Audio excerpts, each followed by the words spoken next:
वही कातिल वही शाहिद वही मुनसिफ ठहरे, वही कातिल वही शाहिद वही मुनसिफ ठहरे, अकरबा मेरे करे कत्ल का दावा किस पर।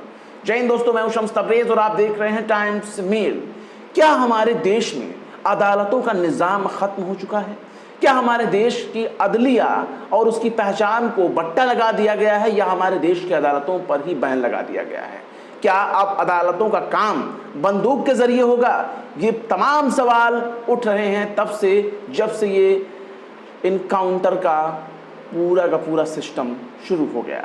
जब से इनकाउंटर का निज़ाम शुरू हुआ तब से ही ये सवाल उठ रहे हैं कि जब पूरा का पूरा मामला बंदूक पर डिपेंड करता है तो फिर अदालतों को बनाए रखने का क्या ज़रूरत है? फिर कोर्ट कचहरी, केस, मुकदमे, जुडिशियल ट्रायल, रिमांड और फिर अदालतों से बरी कर देने का पूरा मामला ही फिर तो ख़त्म।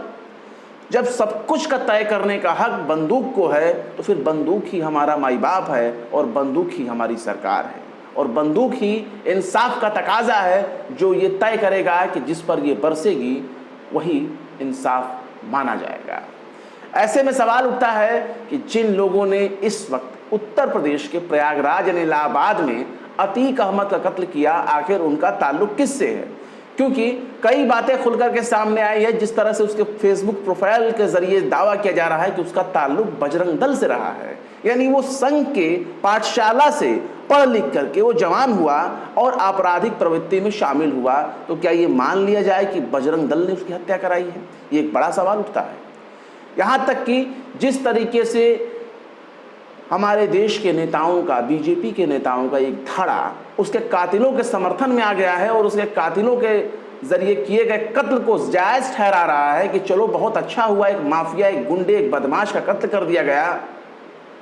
उनसे पूछा जाना चाहिए कि जब वो संविधान की शपथ लेते हैं, जब वो इंसाफ का अहद लेते हैं कि वो जाएंगे विधानसभा में, संसद में बैठेंगे और वही हमारी नुमाइंदगी करेंगे, तो ऐसे में सवाल उठता है कि क्या वो लोग देश के संविधान पर यकीन करते हैं कि नहीं?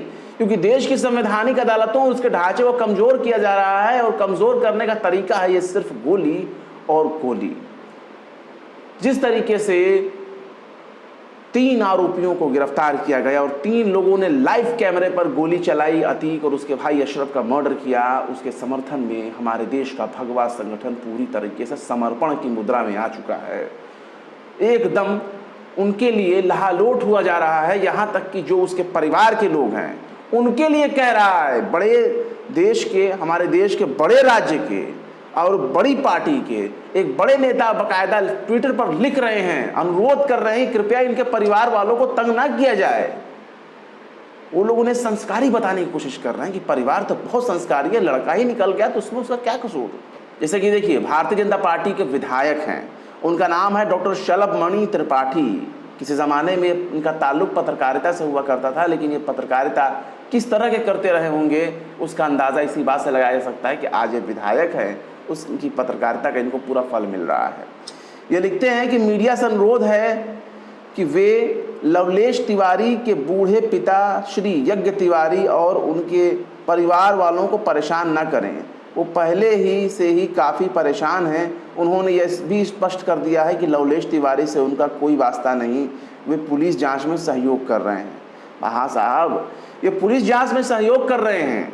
सवाल उठता है कि जो बुलडोज़र सिस्टम पूरे उत्तर प्रदेश में या भाजपा शासित राज्यों में जो बुलडोज़र सिस्टम चलाया गया, कोई भी केस हो रहा है, कोई भी मुकदमा हो रहा है, बिना अदालती ट्रायल और बिना अदालत के हुक्म का बुलडोज़र चलाने की प्रथा चला दी गई है। और बुलडोज़र चलाए जाने के बाद, घर जमींदोज किए जाने के बाद, उस घर को तोड़े जाने के बाद और बुलडोज़र के समर्थन में जिस तरीके से एक भीड़ इकट्ठा हो रही है सोशल मीडिया पर और खुलकर सड़क पर चलते व्यक्ति कह रहा है कि बहुत अच्छा हुआ, बुलडोज़र के ज़रिए इनका घर तोड़ जाना चाहिए, इनको सबक सिखाना चाहिए। ऐसे लोगों से सवाल है कि क्या अतीक अहमद के जो हत्यारे हैं इनके घर पे बुलडोज़र चलेगा? और अगर बुलडोज़र नहीं चलेगा तो इसके पीछे वजह क्या है? क्या दोनों अपराधी नहीं थे? मैं बिल्कुल भी नहीं कहता कि अतीक अहमद और उसका भाई बहुत ही पाक दामन साफ थे, लेकिन उनका जो भी इंसाफ होता उसका काम था अदालत का। अदालत उनका न्याय करती, अदालत उनके साथ जो भी उनका अजर था, जो भी उनको सजा थी वो अदालत देती। किसी व्यक्ति को कत्ल के जरिए मार देना और ये कहना कि हमने इंसाफ कर दिया और ये कहना कि इसने बहुत अच्छा काम किया है, एक अपराधी को निपटा दिया, तो सवाल ये है कि अपराधी कौन? गोली चलाने वाला, बंदूक के जरिए, विदेशी बंदूक जिसकी कीमत 7 से 8 लाख 10 लाख तक बताई जा रही है, जो टर्किश मेड है, मेड इन टर्किश है, तुर्की का बना हुआ है, उस पिस्टल का इस्तेमाल करके जब 3 खुखार अपराधी जब इतने बड़े कांड को अंजाम दे रहे हैं, तो इनका क्या फूल माला से स्वागत किया जाएगा? ये क्या अपराधी नहीं हुए? और जब ये अपराधी हैं तो इनके घरों पर बुलडोजर क्यों नहीं चलाया जाएगा? क्या जरूरी है कि एक खास नाम, एक खास जाति और एक खास बिरादरी के लोगों पर ही बुलडोजर चलाए जाएंगे? इनके ऊपर बुलडोजर क्यों नहीं चलाया जाएगा? ये कौन से दूध के झूले हैं? इनका आपराधिक रिकॉर्ड है, इनका आपराधिक रिकॉर्ड है कि इन्होंने किस तरीके से जीआरपी पर गोली चलाई, लड़कियों के छेड़खानी की, लड़की को थप्पड़ मारा, लूट की कोशिश की, कई बार जेल आते जाते रहे, इसमें से कईयों के से पहचान है। और इनके खिलाफ एक्शन क्यों नहीं होना चाहिए? इनके घरों पर बुलडोजर क्यों नहीं चलना चाहिए? इससे पहले उमेश पाल हत्याकांड के मामले में जो आरोपी थे, जिनका एनकाउंटर हुआ, उनके परिवार वालों ने भी कहा कि हमारा अपने बेटे से कोई ताल्लुक नहीं है। यहाँ तक कि उनका बॉडी लेने से इनकार कर दिया, उसकी लाश लेने से इनकार कर दिया उनके परिवार वालों ने। उसके बावजूद भी उनके घरों को ढा दिया गया, पुश्तैनी घर को ढा दिया गया। ये सवाल होता है, हम ये नहीं कहते कि मैं बिल्कुल तीनों अपराधियों के ऊपर बुलडोजर चला देना चाहिए। हम किसी भी अपराध और अपराध के बदले एक और अपराध का हम समर्थन नहीं करते। अदालत ही तय करेगी कि किसका क्या अपराध है और अदालत ही तय करेगी कि किसको क्या सजा दी जाएगी। लेकिन देखिए कितनी अजीब बात है कि बीजेपी का एक विधायक उसके परिवार के समर्थन में आकर कह रहा है, और ये समर्थन उस वक्त क्यों नहीं था जब दूसरे पक्ष के लोगों के घरों पर बुलडोजर चलाया गया। उनके परिवार ने तो लाश लेने से भी इनकार कर दिया। और जिस तरह की इसके फोटो प्रोफाइल आई है, वल्लाह, ऐसे कातिलों के प्रोफाइल को चिन्हित कीजिए, उनके प्रोफाइलों में कौन कौन सी लोग हैं, कौन कौन से लोग शामिल हैं और किन किन लोगों को इसमें शुमार किया जा रहा है, उनकी जांच होनी चाहिए। लेकिन जांच करेगा कौन? यहाँ तो सब कुछ का मतलब ही बदल जा रहा है। और उत्तर प्रदेश में जिस तरह से हत्याकांड हुई और जिस तरह से उत्तर प्रदेश को जंगल राज नहीं कहने से बच रहे हैं लोग, क्या ये जंगल राज नहीं है? दिन दहाड़े एक छात्रा को गोली मार दी जाती है, जालौन में बीए की स्टूडेंट होती है, उसको गोली मार दी जाती है। कातिल जो है बाइक पर सवार होकर के आते हैं, शूट करके चले जाते हैं, मार कर चले जाते हैं। क्या जंगल राज नहीं है? क्या जंगल राज केवल उन्हीं सूबों को माना जाएगा जहां बीजेपी का टैग नहीं है या बीजेपी की सरकार नहीं है? और भाजपाई बेटी बचाओ बेटी पढ़ाओ का दावा करते हैं, और बिल्किस बानो कौन से दूसरे स्टेट की थी? बीजेपी शासित स्टेट की थी।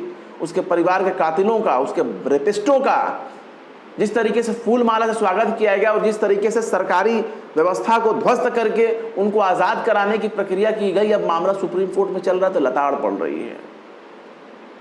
उन्नाव में एक लड़की है, उस पर उसका रेप होता है, उसके जो रेपिस्ट होते हैं उनको अदालत से ज़मानत मिलती है, और जब ज़मानत से छूट करके आते हैं तो रेप के उपरांत जो बच्चा पैदा होता है उसको भी जला देते हैं, उसके घर को तोड़ देते हैं, उसको घर में आग लगा देते हैं। क्या सरकार इंसाफ करेगी बुलडोज़र के ज़रिए या बंदूक के ज़रिए? क्या ऐसे लोगों का, ऐसे अपराधियों का इनकाउंटर नहीं होना चाहिए जो खुलेआम घूम रहे हैं, चुनौती दे रहे हैं सत्ता को, सरकार को, उसके बावजूद भी उन पर कोई असर नहीं हो रहा है? वल्लाह ये हमारा देश बहुत ही गलत तरीके से जा रहा है।